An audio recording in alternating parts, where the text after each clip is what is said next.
ACC 2015 in San Diego. We have several really good NCDR papers. One of them is we're going to talk about right now. You know, the current guidelines recommend CABG over PCI for patients with diabetes and multivessel disease. But what about patients with NSTEMI? And that is the question that's being raised by Dr. Ambarish Pandey, who is an MD, Cardiology Fellow at Southwestern Medical Center. Now, the revascularization trends in patients with diabetes is what you're talking about in the specific setting of NSTEMI. First off, why did you do this NCDR analysis? Well, current guidelines suggest that patients with diabetes and multivessel disease should undergo CABG over PCI to get better benefits in terms of long-term outcomes.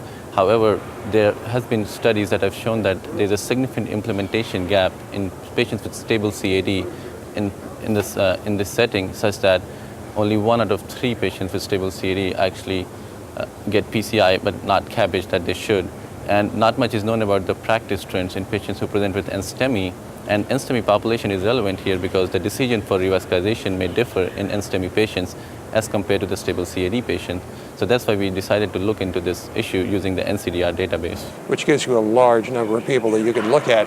So how many people did you analyze in this? So we started with over 56,000 patients in the NCDR action registry that had NSTEMI with diabetes and multivessel disease, and we narrowed down to around 27,000 patients which were included in the final analysis. So this gives us a large sample size to look at this question and find out the results using the NCDR action database. What did you find? So we saw that there's a significant implementation gap in use of CABG in patients with diabetes and multivessel disease who present with NSTEMI, such that only 36% of such patients are getting CABG, while a significantly higher proportion of patients, which is around 46%, are actually getting PCI. And furthermore, we also saw that the trend of PCI in this patient population is increasing over time, suggesting that this implementation gap is widening with time. What was interesting is you had some wild swings from one facility to the next in terms of choice for revascularization.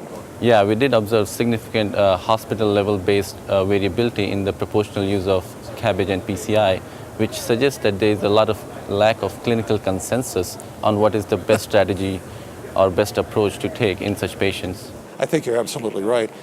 So what characteristics were strongly associated with the use of PCI versus CABG? Did you look at that? Yeah, we did look at the predictors of CABG versus PCI in our study population. We saw that presence of multivessel disease, like 3-vessel disease in particular, and presence of left main disease or proximal left anterior descending artery involvement were all overall significant predictors of greater use of CABG versus PCI. That makes sense. And furthermore, patients who had like signs of heart failure on presentation and also had major EKG changes were also more likely to get CABG versus PCI. And interestingly, we did not see any hospital-level characteristics which were associated with CABG versus PCI, even though there's this much site-specific variability. Yeah, I saw that. I'm going, whoa, that's kind of a surprise. Yeah, that was kind of surprising for us too. So what's your take-home message here? That we still need to know, learn something?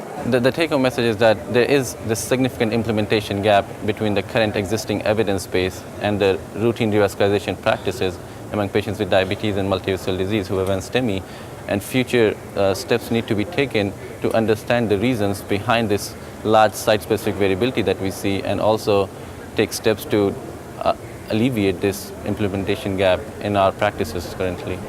Well, we're doing interviews with a variety of the NCDR presenters here at ACC 2015. Please check those out, and please check CardioSource World News because we have full coverage of ACC 2015 here in San Diego. I'm Executive Editor Rick McGuire.